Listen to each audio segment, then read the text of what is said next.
дар деҳаи Анористони ҷамоати деҳоти ба номи Рӯдаки ноҳияи Восе ин пул бо дастгирии сокини деҳаи Анористон Худойназар Ғоибов сохта шуда мавриди истифодаи ҳамдиҳагон қарор дода шуд. мушкилоти ҳамдиҳагонро дида амаки Худойназар он маблағҳоеро ки барои сафари ҳаҷ пасандоз намуда нигоҳ медошт дар сохтмони пули байни деҳа сарф кард. مشکلی بود وقتی که آب سیل می اومد بارش میشید ما کوپره که پرک داشتم مغازه اومدن نمیتونستیم اگه سرکار میشید مهمون میومد ما نمیتونستیم که پای پره بیاییم تنقسیم با او خودی که سوخات خط می اومدیم این پول برای ساکنان هر دو جانبی ساحلی دریاچه که از بین دهه میگذرد مهم به حساب میرود تا 20 تن بارامه بردارد автомашинаҳои сабукрав ва дигар воситаҳои нақлиёти сабук озодона рафту омад менамоянд.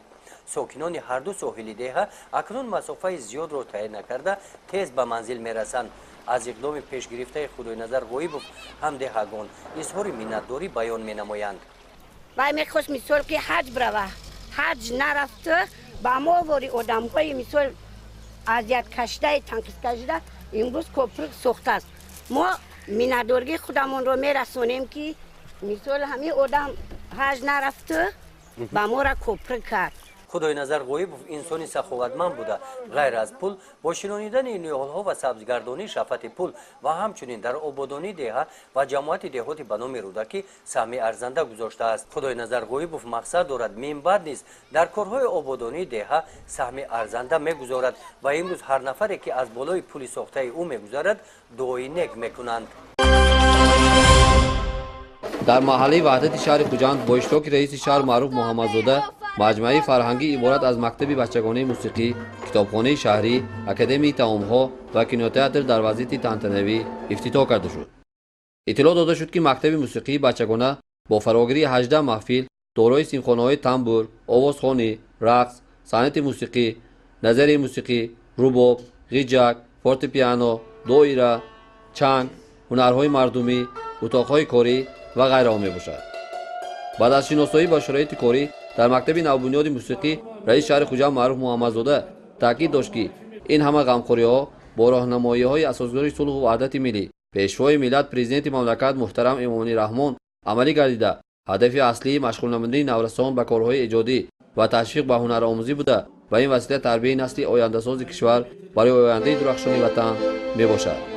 сипас маъруф Муҳаммадзода ба муассилини мактаби мусиқӣ якчанд номгӯи асбобҳои мусиқии миллиро тақдим намуд. ҳамчунин аз ҷониби раиси шаҳри Хуҷанд маъруф Муҳаммадзода бори аввал дар замони истиқлолият китобхонаи шаҳрӣ ифтитоҳ карда шуд ки қаблан он вуҷуд надошт. иттилоъ дода шуд ки китобхона дорои беш аз 112 000 китоб буда минбаъд ба худ 7 филиали китобхонаҳои дар минтақаҳои гуногуни шаҳрбударо муттаҳид месозад.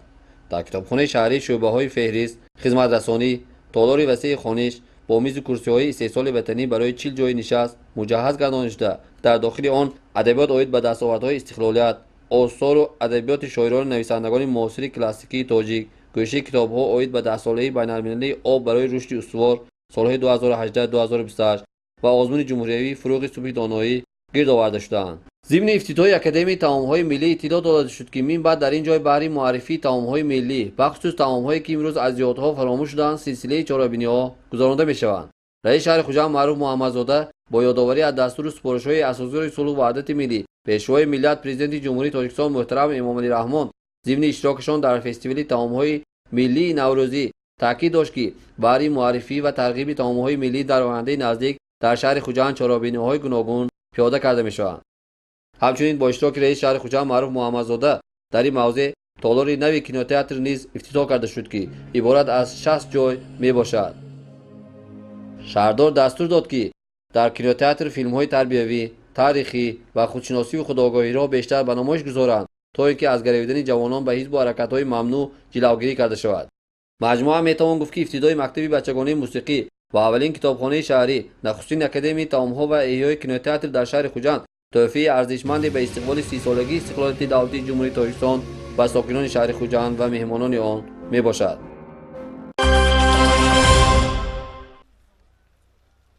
ساکن ناحیه وسیع از جماعت دهاتی به نام ابو عبدالله رودکی نورالله نوروزوف برای آبادی دههشان عمل نیکی را انجام داد. نورالله سفر حج را به تأخیر گذاشت و با مبلغ‌های پس‌انداز نموده‌اش این گلگشت را بنیاد کرد. اما که نورالله که انسانی باسواد و دوراندیش است، اقدام‌های شخصانی سخاوتمند را در آبادی محل دهه توسط تلویزیون تماشا می‌کرد. او می‌گوید که از چنین عمل‌ها الهام گرفته به این قرار آمده است. این گوشه جایی که گلگشت ساخته شده است دامنه تپه ساحل دریاچه کنار دهه شفت راه ماشینگذر و آدمگذر میباشد. 3 سال پیش ویرانه بود و پرتاب‌ها میخوابیدند. آن وقت آدمان کوشش میکردند که هرچی تیزتر از اینجا گذرند. اما که نورالله در نتیجه مهنت و زحمت زیاد این گوشه را آباد کرد. نیال‌های گوناگون میوه دهنده سایه افکن و آرایشی شنانیده پرورش و نگاهبین نمود. با حساب ما زیاده از 900 درخت در حال افزایش قرار داشته منفعتشان به تازگی محیط و آدمان میرسند. اینجا مکان لاله ها گشته است. لاله های سرخ و سفید قطار ایستاده دقت هر بیننده را به خود جلب می‌نمایند. در گلگشت میدان کشاد برای برگزاری چهاربینی‌های فرهنگی و معرفتی ساخته شده برای استراحت ساکنان فراهم آوردن شرایط‌های دیگر در نظر داشته شده است. ساکنان دهه با گلگشت ساخته امک نورالله افتخار می‌نمایند. اکنون مهمانی که وارد دهه می‌گردد از این زیبایی دیدن نموده به آباد کننده آن احسان خوانده دعای نیک می‌دهند. با مقصد تحکیم خودشناسی و خودآگاهی ارزیابی به تاریخ و فرهنگ ملی، رشد نمودهای ملی ورزش، ترغیب طرز حیات سالم طبق امر پرزیدنت جمهوری تاجیکستان در شهر و نواحی‌های جمهوری فستیوال عید و آزمون‌های عنعنه و هنرهای مردمی دایر گشته ایستادند.